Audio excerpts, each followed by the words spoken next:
Сам? Защо ще си тук? Почти приключих. Ще закъснеш за училище. Ще успея. Не искам да ядосвам Фиона.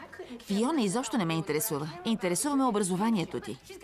Будите още при зори, сякаш си петел. Но... Баща ти би искал да си в училище, не тук. Но... Никакво но. Остави Фиона и големия и задник на мен.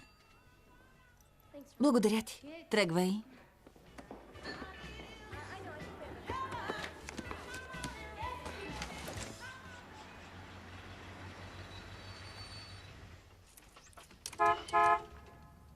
Чудесен автомобил, господин Фаръл. Мерцедесът е най-добрият приятел на човека.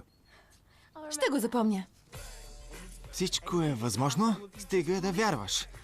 Всичко е възможно, само вярвай. На прослушване ли си? Да, след обед в 5. Кажи на мама. Разбий ги!